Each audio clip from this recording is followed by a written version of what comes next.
Welcome to Mukta series 2। ড্রামার শুরুতেই আমরা জি নামে একটা মেয়েকে দেখতে পাই, যে কিনা ফ্লোরে পড়েছিল। হঠাৎ করে তার জ্ঞান ফিরে আসে। তার বাবা বলে, জি, তোমাকে হি পরিবারে বিয়ে করতেই হবে।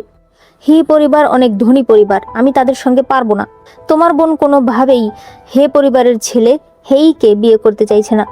সে বলছে তাকে যদি হেইর মতো ল্যাংড়া ছেলের সঙ্গে বিয়ে দেওয়া হয় তাহলে সে ব্রিজ থেকে ঝাঁপ দেবে, তাই ওর হয়ে এই বিয়েটা তুমি করবে। জি মনে মনে বলছিল, আমি একদম সুস্থ আছি, তার মানে আমি আবার 1 বছর আগে ফিরে এসেছি। সে মনে করে একদিন সে বাড়ি থেকে বের হলে দেখতে পায় তার স্বামী হেই অন্য একটা মেয়ের সঙ্গে এসব করছে। সে বলে, তুমি বাড়ির দরজায় দাঁড়িয়ে এসব কি করছো? তখনই তার শাশুড়ি সেখানে আসে। সে তার শাশুড়িকে বলে, মা দেখুন না ওরা এসব কি করছে। তার শাশুড়ি তখন তাকেই একটা থাপ্পড় দিয়ে বলে, স্বামীকে রাগানো ছাড়া তোমার আর কোনো কাজ নেই, গিয়ে আমার জন্য রান্না করো। এরপর হেই জির ঘরে আসলে জি বলে, আমার পিরিয়ড চলছে, দয়া করে আজকে আমাকে ছেড়ে দাও। হেই তাকে কয়েকটা থাপ্পড় মেরে বলে, তুমি আমাকে না বলার কে? সে একেবারে তার উপর ঝাঁপিয়ে পড়ে। এরপর জি যখন বসে বসে কান্না করছিল তখন তার শ্বশুর তার কাছে আসলে তার শাশুড়ি তার শ্বশুরকে সরিয়ে দিয়ে জিকে একটা থাপ্পড় মারে। সে বলতে থাকে, তোমার চরিত্র এত খারাপ, এই কারণেই তো আমার ছেলে অন্য মেয়েদের পেছনে ঘুরে। বর্তমানে জি তার বাবাকে বলে, দরকার পড়লে আমি মরে যাব, তবুও আমি হেইকে বিয়ে করব না। তখন তার ছোট বোন নিয়ান এসে বলে, আমি বিয়ে করব। সে বলে, বাবা আমি হেইকে বিয়ে করতে রাজি আছি। তার বাবা বলতে থাকে, গতকাল রাতেই তো তুমি বললে হেইর সঙ্গে তোমার বিয়ে হলে তুমি ব্রিজ থেকে ঝাঁপ দেবে। তোমার বিয়ে চ্যান পরিবারে ঠিক করেছিল তোমার দাদা। চ্যান পরিবার হয়তো হে পরিবারের মতো এত ধনী নয়, তবে তারা সবাই শিক্ষিত। আর ইয়ানজি একদম সুস্থ। তুমিই তো বলেছিলে ইয়ানজি দেখতে অনেক হ্যান্ডসাম, তুমি তাকে ভালোবেসে ফেলেছো। আর তাছাড়া ইয়ানজি মনে করে ওই বছর তুমি তাকে বাঁচিয়েছিলে, তাই তুমি যদি তাকে বিয়ে করো তুমি তো সেখানে রাজকুমারী হয়ে থাকবে। নিয়ান তার বাবার কাছে এসে বলে, বাবা আমি ভালো মতো ভেবে দেখলাম, হে পরিবার অনেক ধনী, আর তুমি জানো না বিয়ের মাত্র কয়দিন পরেই ইয়ানজি মারা যাবে, আর হেই হবে এই শহরের সব থেকে ধনী ব্যক্তি। জি এতে ভীষণ অবাক হয়ে যায়। সে বুঝতে পারে নিয়ানও তাহলে রিবর্ন করেছে। নিয়ানের বাবা বলে, তুমি এসব কি বলছো, তোমাকে এগুলো কে বলেছে? সে বলে, আমি ভবিষ্যৎ গণনা করেছি বাবা, তোমাকে আমার কথা শুনতেই হবে। নিয়ানের বাবা তখন রাজি হয়ে যায়। নিয়ান এরপর চ্যান ফ্যামিলি থেকে যে বিয়ের প্রপোজাল এসেছে সেখানে জির নাম লিখে তাকে দিয়ে দেয়। সে মনে মনে বলছিল, আমি হব এই শহরের সব থেকে ধনী ব্যক্তির স্ত্রী, আর তুমি থাকবে সবার পায়ের নিচে। জি মনে মনে বলছিল, দ্বিতীয় জন্ম পেয়েই তুমি আগের মতো বোকাই আছো, আমি ছাড়া হেই কিচ্ছু না। এরপর দেখা যায় একই সাথে চ্যান পরিবার এবং হে পরিবার দুই পরিবার থেকেই লোকজন এসেছে। হেইর বাবা নিয়ানের বাবাকে বলতে থাকে, আমাদের ব্যবসা দিন দিন আরো উন্নতি করছে। সে তাকে কিছু কাগজপত্রও দেখায় এবং আরো অনেক জিনিসপত্র দেখায় যেগুলো সে তাদের বউর জন্য নিয়ে এসেছে। ইয়ানজির বাবা এসব দেখে বলে, আমাদের পরিবার যদিও এত ধনী নয়, তবে আমার ছেলে অনেক বড় ডাক্তার, সে শহরের সব থেকে বড় হসপিটালটাতেই চাকরি করে। জি এসে এসব দেখে মনে মনে বলছিল, মনে হচ্ছে নিয়ান সত্যি হেইকে বিয়ে করতে চাইছে। ও একদম শান্ত হয়ে বসে আছে। অন্যদিকে নিয়ানের বাবা জিজ্ঞেস করে, তুমি কি ভালো করে ভেবে দেখেছো? নিয়ান মনে করে বিয়ের রাতেই ইয়ানজিকে যেতে হবে অপারেশনের জন্য। নিয়ান বলতে থাকে, আজ আমাদের বিয়ের রাত, আজ তুমি না গেলে পারো না? ইয়ানজি তাকে জড়িয়ে ধরে বলে, আমাকে ক্ষমা করে দাও, তবে হসপিটাল থেকে ইমার্জেন্সি ফোন এসেছে। নিয়ান বলে, যারা হসপিটালে পড়ে আছে তারা কি তোমার বাবা মা, যে তোমাকে তাদের বাঁচাতে যেতেই হবে? ইয়ানজি তার হাত ধরে বলে, আমি খুব তাড়াতাড়ি চলে আসব, এরকমটা আর হবে না। তবে নিয়ান বলে, তুমি যদি আজ যাও তাহলে আমি তোমাকে বলে রাখছি তোমার আর ফিরে আসার প্রয়োজন নেই। সে হাত দিয়ে তার রাস্তা আটকে দেয়, তবে ইয়ানজি তার হাত সরিয়ে সেখান থেকে চলে যায়। এরপরেই দেখা যায় ইয়ানজি একটা অ্যাক্সিডেন্টে মারা গেছে। তার বাবা মা তার জন্য কান্না করছিল। নার্স বলে, স্যার একটানা অপারেশন করে গেছে, সবাই বলেছিল তাকে আজকে রাতটা এখানেই রেস্ট করতে, তবে তার ওয়াইফ বারবার ফোন করে বলছিল সে যদি ফিরে না আসে তাহলে তার ওয়াইফ তাকে ডিভোর্স দিয়ে দেবে। নিয়ান সেখানে আসলে ইয়ানজির মা তার সঙ্গে খুব খারাপ ব্যবহার করে। সে তাকে এত জোরে ধাক্কা দেয় যে সেখানে থাকা একটা লোহার হাতলের উপর পড়ে নিয়ানের গাল কেটে যায়। বর্তমানে নিয়ান গালে হাত দিয়ে রেখেছিল। সে মনে মনে বলছিল, এই জন্মে আমি একই ভুল করব না। সে বলতে থাকে, আমি হে পরিবারে বিয়ে করতে রাজি আছি। হেই আর তার বাবা এতে খুশি ছিল। তবে ইয়ানজির বাবা বলে, আপনারা এগুলো কি বলছেন? এই বিয়েটা আমার বাবা আর আপনার বাবা মিলে ঠিক করেছে, আপনারা এভাবে বিয়ে ভেঙে দিতে পারেন না। হেই বলে, আপনি এখনো এসব পুরনো রীতি নিয়ম মানেন? ইয়ানজি তার বাবাকে চুপ করিয়ে দেয়। নিয়ানের বাবা বলে, কি করব বলুন, সব বাচ্চাদের ইচ্ছা। বাবা হিসেবে আমি তো আর জোর করতে পারি না। ইয়ানজির বাবা তার বাবাকে আর কথা বলতে না করে। তখন জি এসে বলে, ও যদি বিয়ে করতে না চায় আমি করব। ইয়ানজির বাবা বলে, আমরা এসেছিলাম কারণ আগেই বিয়ে ঠিক ছিল, তবে যেহেতু এখন আর সেই বিয়েটা হবে না, তাহলে আমরা আর এই পরিবারের সঙ্গে কোনো সম্পর্ক রাখতে চাই না। তারা চলে যেতে চায়, তবে জি তাদেরকে আটকায়। সে মনে মনে বলছিল, যে কোনো মূল্যে আমাকে ওদের বোঝাতে হবে যে ওই বছর আমি ইয়ানজিকে বাঁচিয়েছিলাম। সে তার হাত ধরে বলে, আপনি তো ডাক্তার, আমি সবসময় আপনার সাথে থাকবো আর আপনার সেবা করব, যাতে আপনি সুস্থ থেকে আপনার পেশা চালিয়ে যেতে পারেন। নিয়ান হেসে বলে, তুমি রাখবে ওর খেয়াল, তুমি তো নিজের খেয়ালই রাখতে পারো না। বৃষ্টির দিনে তুমি হাত দিয়ে একটা চপস্টিক ধরতে পারো না। ইয়ানজি জিজ্ঞেস করে, তুমি কিভাবে হাতে ব্যথা পেয়েছো? জি বলে, স্কুলে থাকতে আমি দেখেছিলাম সামনে একটা কার অ্যাক্সিডেন্ট হয়েছে, আমি সেখান থেকে একটা ছেলেকে বাঁচাই, তখনই আমার হাতে আঘাত লেগেছে। ইয়ানজি বলে, তার মানে তুমি আমাকে বাঁচিয়েছিলে? ওই সময় আমি 2 দিন অজ্ঞান ছিলাম। তোমার বাবা তোমার বোনকে নিয়ে এসে বলেছিল তোমার বোন নাকি আমাকে বাঁচিয়েছে। জি বলে, এই কারণেই তো বাবা ওই সময় তুমি আমাকে হসপিটালে যেতে দাওনি। তার বাবা বলে, মিথ্যে কথা, আমার কাছে সময় ছিল না, তাই আমি তোমাকে হসপিটালে নিয়ে যাইনি। জি বলে, আপনি কোনোদিন আমাকে ভালোই বাসেননি, আমার চিকিৎসা করানোর জন্য আপনার সময় ছিল না, অথচ নিয়ানকে পার্কে ঘুরতে নিয়ে যাওয়ার সময় আপনার সময় ছিল। ইয়ানজি, এখন তো সত্যিটা ক্লিয়ার হয়ে গেছে, ওই বছর আমি তোমাকে বাঁচিয়েছিলাম, তো তুমি কি এখন আমাকে বিয়ে করতে রাজি আছো? ইয়ানজি তখন সবাইকে বলে, আমি জিকে বিয়ে করতে রাজি আছি। জি, তুমি কি আমাকে বিয়ে করবে? জি সাথে সাথেই হ্যাঁ বলে দেয়। নিয়ান বলতে থাকে, তুমি ভেবেছো তুমি জিতে গেছো? খেলা এখনো বাকি আছে। জি বলে, তাই নাকি, দেখা যাক। এরপর বাড়িতে আসার সাথে সাথেই হেই নিয়ানকে নিজের ঘরে নিয়ে আসে। নিয়ান বলে, আমাকে তো আগে বাবা মাকে চা দিতে হবে, তাই না? আমি যদি সেটা না করি বাবা মা তো রেগে যাবে। হেই বলে, এটা নিয়ে তোমাকে ভাবতে হবে না, তুমি যদি আমার বাবা মাকে একটা হেলদি নাতি দিতে পারো, মা তোমাকে আরো বেশি আদর করবে। এগুলো বলেই সে তার উপর ঝাঁপিয়ে পড়ে। নিয়ানের নজর পড়ে তখন ঘড়ির দিকে। সে মনে মনে বলছিল, এতক্ষণে নিশ্চয়ই ইয়ানজির কাছে হসপিটাল থেকে ফোন এসে গেছে। অন্যদিকে জি তার শ্বশুর শাশুড়িকে চা দেয়, তারাও উপহার হিসেবে তাকে কিছু টাকা দেয়। তার শাশুড়ি বলে, আমি তোমার চা নিয়েছি, এখন থেকে তুমি আমার বাড়ির বউ, তোমরা দুজন নিশ্চয়ই অনেক ক্লান্ত, তোমরা গিয়ে বিশ্রাম। ইয়ানজির কাছে হসপিটাল থেকে ফোন আসে। তারা বলে, ডাক্তার, আমরা আপনাকে বিয়ের দিনে ডিস্টার্ব করতে চাইনি, তবে হসপিটালে একটা ইমার্জেন্সি হয়ে গেছে, একসাথে কয়েকজন হার্টের রোগীরা এসেছে। ইয়ানজি বলে দেয় সে এখনই আসছে। সে জিকে বলে, আমাকে ক্ষমা করে দাও, আমাকে হসপিটালে যেতে হবে। জি মনে মনে বলছিল, গতবার হসপিটালে যাওয়াতে ওর তেমন কোনো সমস্যা হয়নি, ওর সমস্যা হয়েছিল বেশি কাজ করাতে। সে তাকে যাওয়ার পারমিশন দিয়ে দেয়। এরপর জি ঘুমাচ্ছিল। মাঝরাতে ইয়ানজি ঘরে আসে। সে মনে মনে বলতে থাকে, ফুলশয্যার রাতে আমি ওকে ফেলে চলে গেছি, এখনো ঘুমিয়ে পড়েছে, আমার ওকে ডিস্টার্ব করা ঠিক হবে না। সে ঘর থেকে বেরিয়ে যেতে চায়, তখন জি বলে, তুমি যদি সারা রাত বাইরে থাকো তাহলে কিন্তু অমঙ্গল হবে। ইয়ানজি বলে, তুমি ঘুমাওনি? সে বলে, তুমি এখনো আসোনি, আমি কি করে ঘুমাই? সে তাকে বসিয়ে হাতে চিকেন স্যুপ দেয়। ইয়ানজি বলে, এটা কি তুমি রান্না করেছো? সে বলে, কেন, তোমার কি মনে হয় আমি রান্না করতে পারি না? ইয়ানজি বলে, আমি এটা বলতে চাইনি। সে তাড়াহুড়া করে সবগুলো স্যুপ খেয়ে ফেলে। ইয়ানজি আবারও তার কাছে ক্ষমা চাইলে জি বলে, ইয়ানজি, আমি একজন ডাক্তারকে বিয়ে করেছি, মানুষকে সুস্থ করা তোমার কাজ এবং দায়িত্ব, তোমার স্ত্রী হিসেবে আমি তোমাকে সাপোর্ট করি। সে এখনই তাকে গোসল করে আসতে বলে, কারণ এইমাত্র সে হসপিটাল থেকে এসেছে। এরপর জি মনে মনে ভাবছিল, আমি যদি ওকে বেশি কাজ করা থেকে আটকাই, তাহলেই হয়তো গতবারের মতো ওই দুর্ঘটনা ঘটবে না। তখন ইয়ানজি এসে বলে, তুমি কি ভাবছো? সে বলে, চলো আমরা হানিমুনে যাই। ইয়ানজি রাজি হয়ে যায়।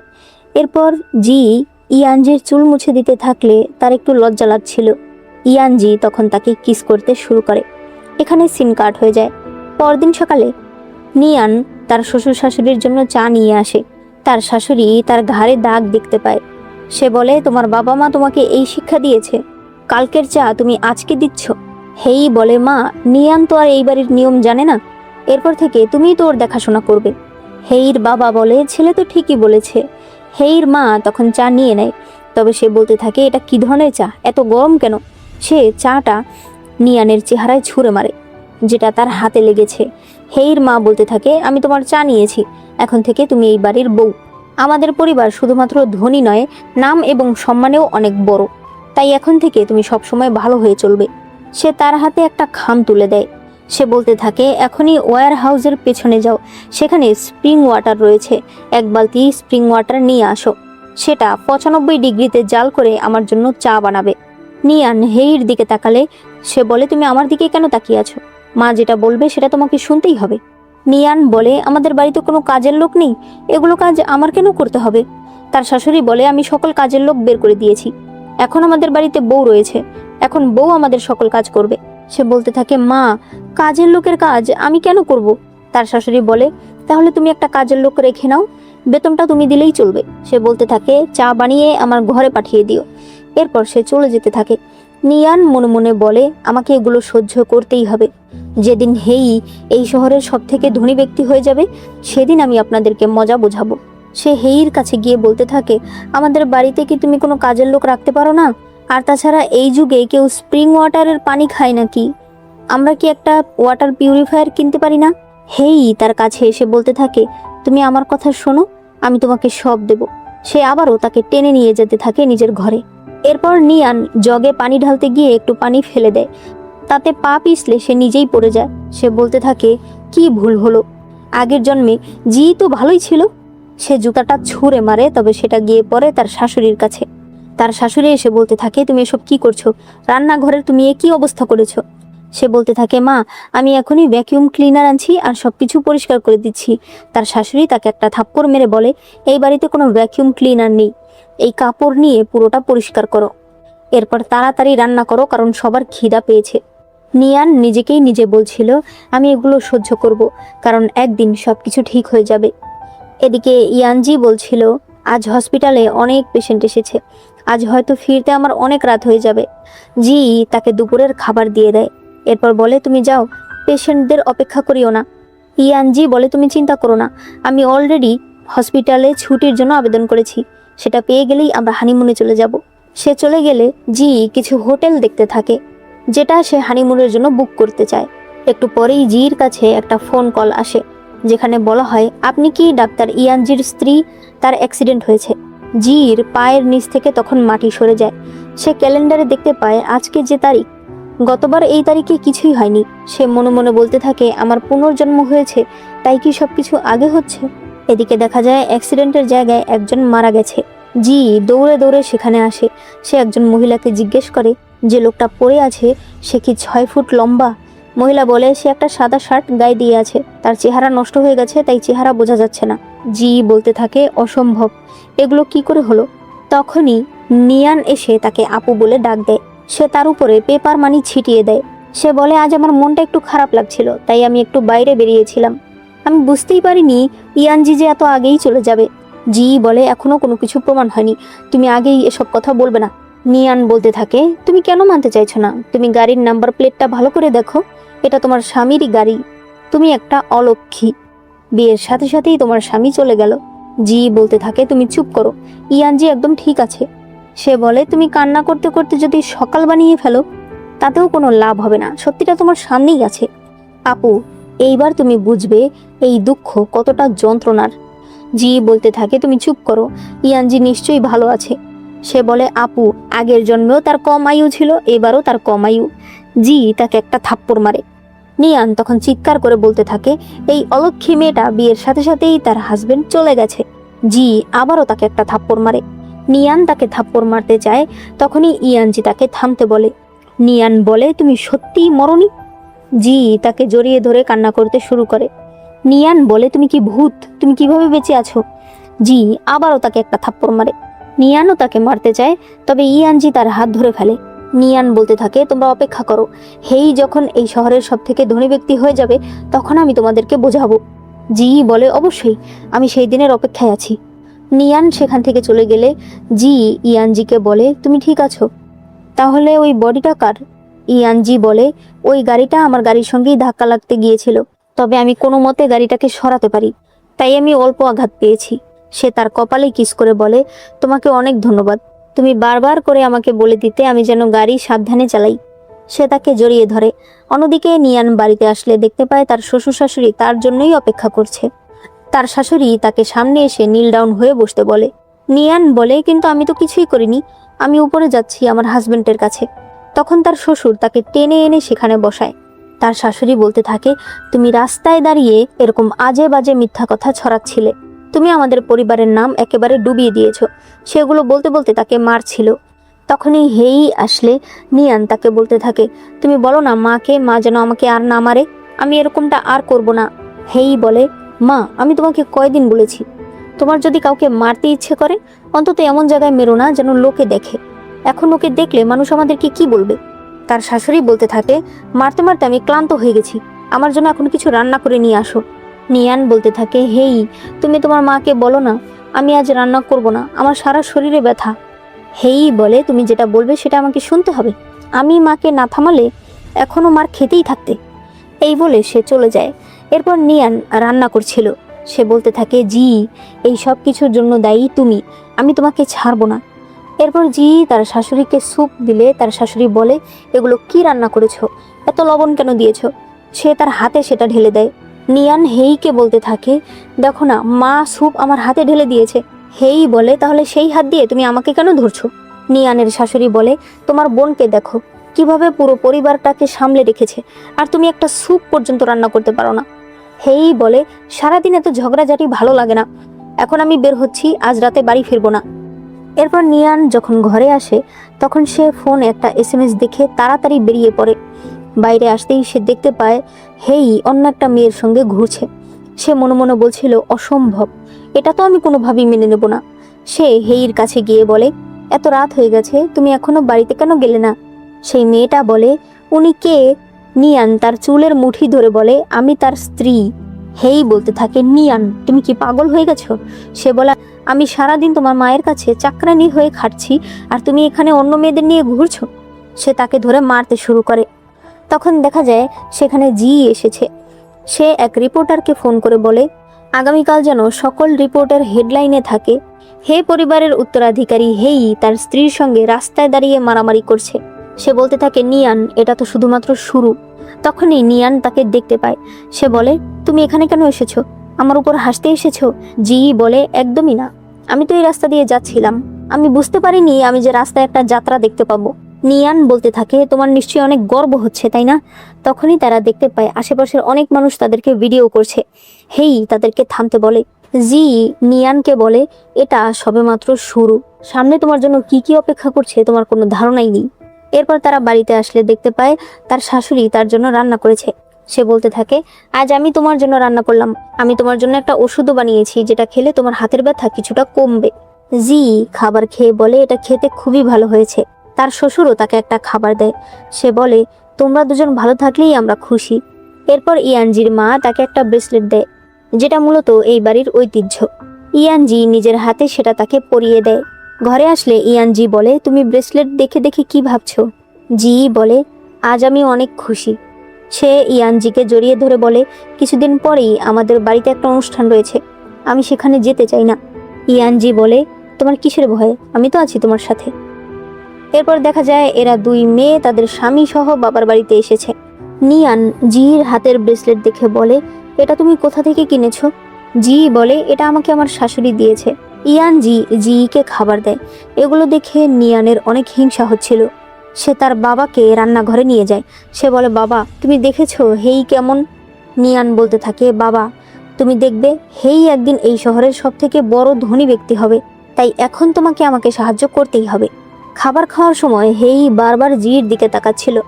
এটা দেখে ইয়ানজি বলে, আপনার কি চোখে সমস্যা? সমস্যা থাকলে আমার হসপিটালে আসতে পারেন, আমি একজন সার্জন। হেই বলে, আমার চোখে কিছুই হয়নি, তবে আমার শালিকে আজ দেখতে অনেক সুন্দর লাগছে। জি বলে, ধন্যবাদ, তবে আমি দেখতে এমনিতেই সুন্দর। আমি শুনেছি গতকালকের অকশনে নাকি আপনি 3 মিলিয়ন টাকা হেরে গেছেন। এই কথা নিয়ান এসে শুনে ফেলে। সে বলে, কিসের অকশন, কিসের 3 মিলিয়ন টাকা? জি বলে, তুমি জানো না? হেই তখন নিজের অ্যাজমার ওষুধ খেতে শুরু করে। ইয়ানজি বলে, আপনি একটু সাবধানে থাকবেন, আপনার এত সমস্যা নিয়ে নিজে এত রাখবেন না। তারা চলে যেতে থাকলে হেই আবারও জির সঙ্গে কথা বলতে আসে। সে বলে, চলো না একদিন একবেলা খাবার খাই। জি বলে, অবশ্যই, চলুন আপনার স্কাইলেক বাড়িটাতে যাই। হেই অবাক হয়ে বলে, তুমি ওই ব্যাপারে কি করে জানলে? আমি তো অনেক ভালোভাবে লুকিয়ে রেখেছিলাম। দয়া করে তোমার বোনকে জানিও না, তাহলে আমার মা জানতে পারবে, তাহলে কিন্তু আমি একেবারে শেষ। জি বলে, অবশ্যই, তবে আপনাকেও কিছু করতে হবে, আমার বোন ইদানিং আমার সঙ্গে অনেক ঝামেলা করছে। তখনই নিয়ান এসে বলে, তুমি ওর সঙ্গে কি কথা বলছিলে? হেই তাকে নিজের লাঠিটা দিয়ে মারতে শুরু করে। জি গাড়ির আয়না দিয়ে সব দেখছিল। এরপর হেই একাই গাড়িতে উঠে চলে যায়। নিয়ান মাটিতে পড়ে যায়। সে বলতে থাকে, গত জন্মে তো এরকম ছিল না, এবার কোনটা ভুল হলো? যাই হয়ে যাক না কেন, আমাকে ওর স্ত্রী হয়ে থাকতেই হবে। হেই ধনী হওয়া পর্যন্ত আমাকে এগুলো সহ্য করতেই হবে। তখনই নিয়ানের কাছে একটা ছেলে এসে দাঁড়ায়। নিয়ানের মনে পড়ে আগের জন্মেও এই ছেলেটা তার কাছে এসেছিল। ছেলেটা বলেছিল, সুন্দরী চলো আমরা একসঙ্গে সময় কাটাই। নিয়ান বলে, সুন্দরী, তোমার মনে হয় না আমি দেখতে খারাপ? ওই ছেলেটা নিয়ানকে নিয়ে নিয়ানদের বাড়িতেই যায়।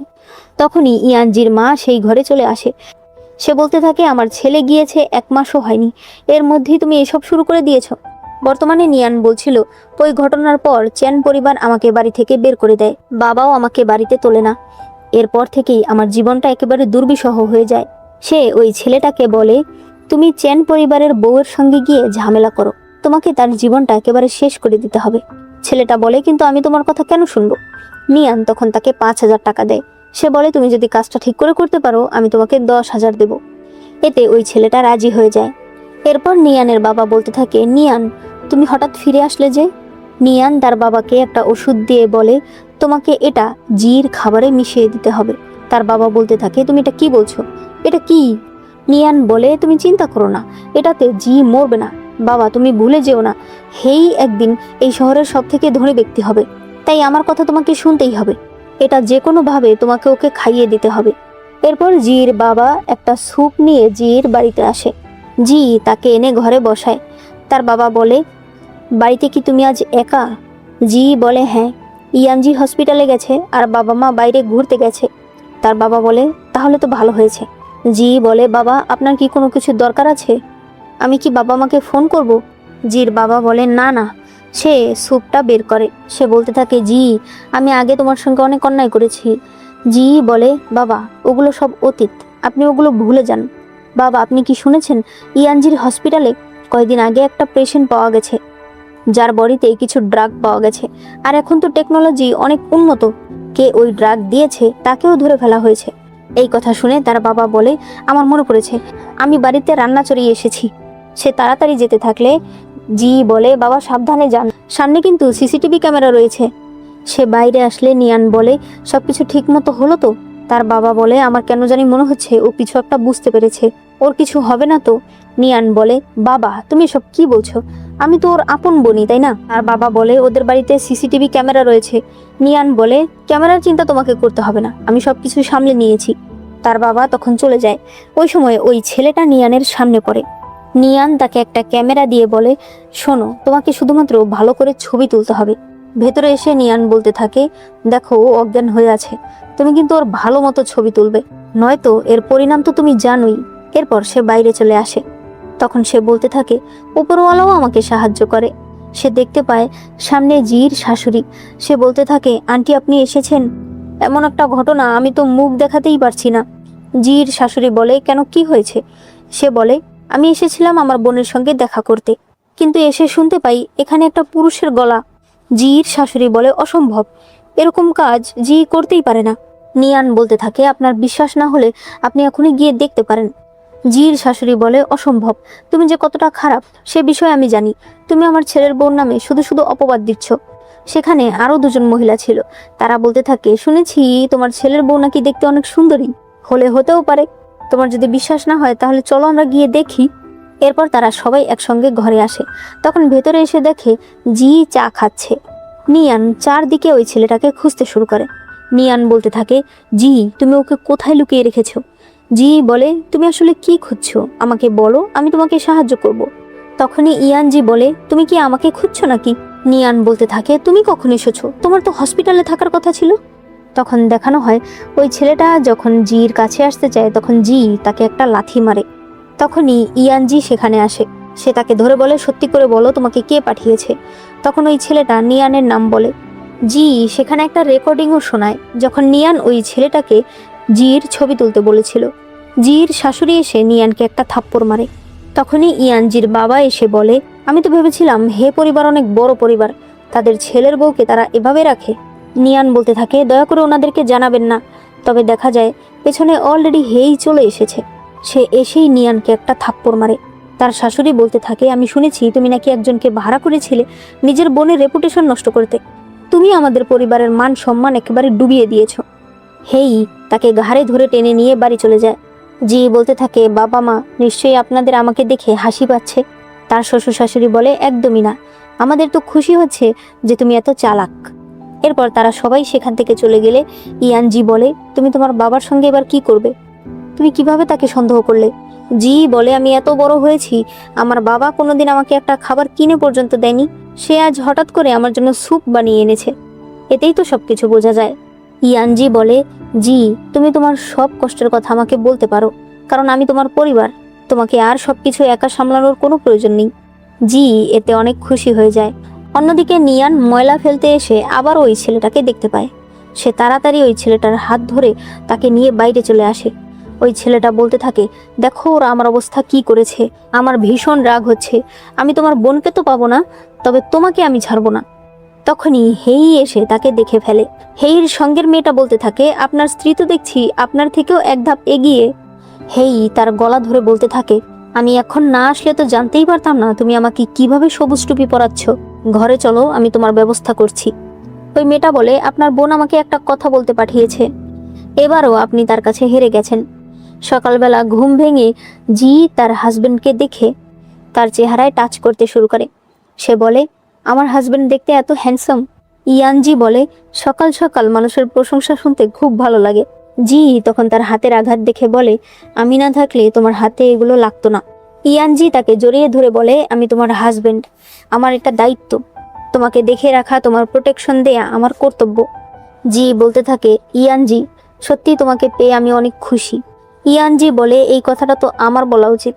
সে তাকে কিস করতে শুরু করে। অন্যদিকে মাঝরাত হয়ে গেছে। নিয়ান একটানা হেইকে কল করে যাচ্ছে, তবে হেই আসে না। তখন হেই ফিরে আসে। নিয়ান বলে, তুমি কোথায় ছিলে? হেই বলে, তোমাকে কেন বলবো, তুমি কে? তুমি এখনো কেন বাড়ি থেকে যাওনি? নিয়ান তখন তার কাছে এসে ক্ষমা চাইতে শুরু করে। হেই তাকে ধাক্কা দিয়ে বলে, আমি আগামীকালই তোমাকে ডিভোর্স দিয়ে দেব। তোমাকে দেখলে এখন আমার ঘৃণা হয়। সে আবারও তার কাছে গিয়ে বলতে থাকে, আমার ভুল হয়ে গেছে, আমি আর করব না। হেই বলে, ঠিক আছে, একটা প্রজেক্টে ইনভেস্ট করার মতো আমার কাছে এখন টাকা নেই, আমার 1 মিলিয়ন টাকার প্রয়োজন। নিয়ান বলে, সমস্যা নেই, আমি আগামীকালই বাবাকে বলে নিয়ে আসব। হেই তখন আবার তাকে টেনে বিছানায় নিয়ে আসে। সে মনে মনে বলতে থাকে, টাকাটা পেয়ে গেলেই আমি তোমাকে ছেড়ে দেব। অন্যদিকে নিয়ান মনে মনে বলছিল, আমি এখন এগুলো সহ্য করছি, যেদিন তুমি ধনী হয়ে যাবে সেদিন তুমি হবে আমার সোনার ডিম পাড়া হাঁস। এরপরে দেখা যায় নিয়ানের বাবা বলছে, 1 মিলিয়ন টাকা, আমি এখন এত টাকা কোথায় পাবো? নিয়ান বলে, আমাদের যা যা আছে সবকিছু আপনি বন্ধক দিয়ে দিন, এমনিতেও আপনি মরে গেলে সেগুলো তো আমিই পাবো, তাই না? তার বাবা বলে, তুমি এসব কি বলছো, এটা আমার বাপ দাদার বাড়ি। নিয়ান বলতে থাকে, বাবা হেই হবে এই শহরের সব থেকে ধনী ব্যক্তি, আর ও যেই প্রজেক্টটাতে ইনভেস্ট করছে সেটাতে একদিন বিলিয়ন বিলিয়ন টাকা ইনকাম হবে। সে একটা কন্ট্রাক্ট দেখিয়ে বলে, এখানে সবকিছু লেখা আছে, এরকম বাড়ি তুমি কয়েকটা কিনতে পারবে। তার বাবা বলে, কিন্তু এখন সত্যি আমার কাছে অনেক টাকা নেই। নিয়ান বলে, তাহলে তোমার বড় মেয়ের কাছে যাও, তাকে তো তার শ্বশুরবাড়ির মানুষ অনেক আদর করে। এদিকে জির শাশুড়ি বলে, ইয়ানজি তোমার জন্য এই ফুলটা এনেছে, আমার ছেলে দিন দিন অনেক রোমান্টিক হচ্ছে। ইয়ানজি বলেছে, আজ রাতে সে তোমাকে ডিনার পার্টিতে নিয়ে যাবে তোমার জন্মদিন পালন করার জন্য। তখনই সে শুনতে পায় বাইরে কেউ এসেছে। দেখা যায় জির বাবা এসেছে। জি বলতে থাকে, আপনি কেন এসেছেন, আপনার কি লাগবে? তার বাবা বলে, আমার একটা প্রজেক্টে ইনভেস্ট করার জন্য কিছু টাকা দরকার। জি বলে, ইস্ট প্রজেক্ট? সে বলে, তুমি অলরেডি জেনে গেছো? জি মনে করে এই কথা সে আগের দিনই শুনতে পেয়েছে। সে মনে মনে বলছিল, গত জন্মে আমি এটা জানতে পেরেছিলাম যে ওই প্রজেক্ট আসলে একটা স্ক্যাম। আমি হে পরিবারকে ওই প্রজেক্টে কোনো ইনভেস্ট করতে দিইনি, আর তাই আমাদের কোনো লস হয়নি, এজন্যই আমরা ধনী থাকতে পেরেছি। বর্তমানে সে তার বাবাকে বলতে থাকে, গতবার এত বড় একটা কাজ করে তোমার সাহস কি করে হয় আবার আমার কাছে আসার? এখানে এসে তুমি এখন আমার শ্বশুর বাড়ির টাকা নিয়ে তোমার প্রজেক্টে ইনভেস্ট করতে চাইছো? তুমি নিজে ভেবে বলো তো, তুমি কি বাবা হওয়ার যোগ্য? জির বাবা একটা কথাও বলতে পারে না। সে সেখান থেকে চলে যেতে থাকে। তখন জি বলে, মেয়ে হিসেবে একটা কথা আমি আপনাকে বলতে চাই, বাড়িটা বিক্রি করে দিলে আপনার কাছে কিন্তু থাকার মতো আর কোনো জায়গা থাকবে না। এদিকে দেখা যায় নিয়ান 3 মিলিয়ন টাকা নিয়ে চলে এসেছে। হেই এতে ভীষণ খুশি হয়ে যায়। সে বলে, তুমি তো আমার স্ত্রী হওয়ার যোগ্য, আমার তোমার সঙ্গে খারাপ ব্যবহার করা একদমই ঠিক হয়নি। এদিকে ইয়ানজি এসে বলে, তুমি এখনো ঘুমাওনি? জি বলে, ইয়ানজি তুমি কি কোনো বিষয় নিয়ে চিন্তিত? ইয়ানজি বলে, হ্যাঁ, ডাক্তারদের প্রমোশন করানো হচ্ছে, আমি ঠিক বুঝতে পারছি না আমার প্রপোজাল সেখানে দেয়া ঠিক হবে কিনা। জি বলে, কেন দেবে না, দেখো আমি তোমার জন্য সবকিছু অ্যারেঞ্জ করে রেখেছি, তুমি যেটার যোগ্য সেটার জন্য তুমি অবশ্যই চেষ্টা করবে। এরপরেই ইয়ানজি একটা সার্টিফিকেট নিয়ে আসে। সে বলতে থাকে, আমার সত্যিই প্রমোশন হয়ে গেছে, তোমাকে অনেক ধন্যবাদ। জি বলে, তুমি আমাকে ধন্যবাদ কেন দিচ্ছ, এটা তুমি নিজে ডিজার্ভ করো। অন্যদিকে নিয়ান দেখতে পায় সে প্রেগনেন্ট। সে তার শাশুড়িকে এই কথা বলার সাথে সাথেই তার শাশুড়ি অনেক খুশি হয়ে যায়। সে বলতে থাকে, অবশেষে উপরওয়ালা আমার দিকে তাকিয়েছে। সে তাকে সেখানে বসায় আর বলে, আজ থেকে তুমি কোনো কাজ করবে না, তুমি শুধুমাত্র বিশ্রাম করবে, আমি তোমার জন্য একটা কাজের লোকের ব্যবস্থা করছি। সে চলে গেলে নিয়ান বলতে থাকে, বাবা তোমাকে কিন্তু ছেলে জন্ম হতে হবে, আমার ভবিষ্যৎ এখন তোমার উপর নির্ভর করছে। এরপর নিয়ান বলতে থাকে, মা আপনার নাতির খিদা পেয়েছে, আমার জন্য একটু স্যুপ নিয়ে আসুন। তবে তার শাশুড়ি না আসলে সে ধীরে ধীরে নিচে নেমে আসে। তখন দেখতে পায় তার শাশুড়ি তো কান্না করছে। সে বলতে থাকে, মা কি হয়েছিল, ঘরে কি চোর এসেছিল নাকি? তার শাশুড়ি আরো জোরে জোরে কান্না করতে থাকে। সে বলতে থাকে, আমাদের সব শেষ হয়ে গেছে। নিয়ান বলতে থাকে, মা কি শেষ হয়ে গেছে, আমাদের টাকা সব নিয়ে গেছে। তার শাশুড়ি বলে, এই সব কিছু তোমার কারণে হয়েছে, তুমি একটা অলক্ষী। ইস্ট প্রজেক্ট একটা স্ক্যাম, আমরা আমাদের সব টাকা হারিয়ে ফেলেছি, আমাদের পরিবার এখন একেবারে শেষ। এটা শুনে নিয়ানের পেটে ব্যথা শুরু হয়ে যায়। তখনই হেই ফিরে আসে। সে উল্টো ধরে তাকে মারতে শুরু করে। নিয়ান বলতে থাকে, তুমি আমার টাকা ফিরিয়ে দাও, আমি বাবার কাছ থেকে এনে যে টাকা দিয়েছিলাম সেটা ফিরিয়ে দাও। হেই তাকে আরও মারতে থাকে। তখন তারা রক্ত দেখতে পেয়ে নিয়ানের শাশুড়ি একদম অজ্ঞানী হয়ে যায়। হেইও যেহেতু অনেক অসুস্থ ছিল, সেও অজ্ঞান হয়ে যায়। শুধুমাত্র নিয়ান একা ব্যথায় চিৎকার করতে থাকে। এরপর জি নিয়ানের কাছে আসে। নিয়ান বলে, এই সব কিছু তোমার কাজ তাই না, তুমি আমাকে শেষ করে দিয়েছো। জি বলে, তুমি এখনো বুঝতে পারছো না, তুমি নিজে শেষ হয়েছো তোমার লোভের কারণে। আমি আগে থেকেই জানতাম ইস্ট প্রজেক্ট একটা স্ক্যাম, কিন্তু আমি তোমাকে সেটা বলিনি, কারণ বললে তুমি বিশ্বাস করতে না। নিয়ান বলে, অসম্ভব, গতবার তো ইস্ট প্রজেক্টেই এত টাকা হলো। সে বলে, তুমি ভুল জানো, গতবার আমি হে পরিবারকে ইস্ট প্রজেক্টে কোনো ইনভেস্টই করতে দেইনি। গতবার লাভ হয়েছিল কারণ আমি ছোট একটা ব্যবসা শুরু করেছিলাম, আর সেই ব্যবসা দিয়েই আমরা অনেক ধনী হয়ে গিয়েছিলাম। অথচ তুমি ভেবেছিলে এই সব কিছু হয়তো হেই করেছে। তুমি কি করে ভাবতে পারলে ওর মতো একটা অপদার্থ নিজের যোগ্যতা এত বড় হয়েছে? আমি তোমাকে বলে রাখি, এখন তোমাদের সব কিছু শেষ। তোমার শ্বশুর শাশুড়ি তোমার জন্য অপেক্ষা করছে, তুমি সুস্থ হয়ে গিয়ে তাদের সেবা করবে। এই বলে সে বেরিয়ে যায়। তখন সেখানে নিয়ানের বাবা আসে। সে বলে, আমার টাকা কোথায়, তাড়াতাড়ি আমার টাকা দাও। নিয়ান বলে, টাকা? আপনার মনে হয় এখন আমার কাছে টাকা আছে? আমি আপনাকে একটা সত্যি কথা বলে রাখি, আমার কাছে এখন কোনো টাকা নেই। আপনি রাস্তায় দাঁড়িয়ে গেলেও আমি আপনাকে সাহায্য করতে পারবো না। সে বলে, আমি আপনাকে আরও একটা কথা বলতে চাই। আসলে সত্যি কথা হলো, আমি আপনার নিজের মেয়েই না। ওই বছর আপনি ছেলে হওয়ার জন্য মাকে অনেক ড্রাগ দিয়েছিলেন। মা সহ্য করতে না পেরে তার পুরনো প্রেমিকের কাছে চলে গিয়েছিল। তবে এরপর আবার আপনার টাকার কারণে আপনার কাছে ফিরে এসেছে। সে হেসে বলতে থাকে, কত হাস্যকর তাই না? যেই মেয়েকে আপনি এত আদর করেছেন, যার জন্য আপনি সব কিছু দিয়ে দিয়েছেন, সে আপনার নিজের মেয়েই না। তার বাবা তখন মাটিতে বসে পড়ে। নার্সরা তাকে সেখান থেকে নিয়ে যায়। এরপর নিয়ান নিজের হাতে চাকু তুলে নেয় আর নিজেকে শেষ করে ফেলে। এদিকে ইয়ানজি নতুন একটা প্রপোজাল দিচ্ছিল, যেটা সবারই ভীষণ পছন্দ হয়। বাইরে আসলে ইয়ানজির বন্ধুরা বলতে থাকে, ভাই বিয়ের পর থেকে তুমি একদম বদলে গেছো, এখন তুমি নতুন নতুন প্রপোজাল নিয়ে আসো, সবার সঙ্গে মন খুলে কথা বলো। কথায় বলে না, প্রত্যেক সফল পুরুষের পেছনে একজন নারীর হাত থাকে, মনে হচ্ছে তোমার বেলায় সেটা তোমার স্ত্রী। এরপর ছুটির দিনে ইয়ানজি জির জন্য রান্না করে। জি বলে, আমার তোমাকে কিছু বলার আছে। সে একটা রিপোর্ট তার হাতে দেয়। ইয়ানজি এটা দেখে ভীষণ খুশি হয়ে যায়। সে বলে, আমি বাবা হতে চলেছি। সে জিকে কোলে তুলে ঘুরতে থাকে। এরপর সে বলে, তোমাকে অনেক ধন্যবাদ জি, আমাকে একটা সুন্দর জীবন দেওয়ার জন্য, একটা পারফেক্ট জীবন। আর এখানেই এই ড্রামাটি শেষ হয়ে যায়। ড্রামাটি আমার কাছে খুবই ভালো লেগেছে। এই ড্রামাতে দেখানো হয়েছে, লোভ কখনো সুফল বয়ে আনে না, লোভ মানুষকে সবসময় ধ্বংসের পথেই নিয়ে যায়। তোমাদের কাছে ড্রামাটি কেমন লেগেছে সেটা অবশ্যই আমাকে কমেন্টে জানিয়ে দিও। ভালো লাগলে অবশ্যই লাইক করো, আর চ্যানেলে প্রথমবার এসে থাকলে চ্যানেলটাকে সাবস্ক্রাইব করে দিও।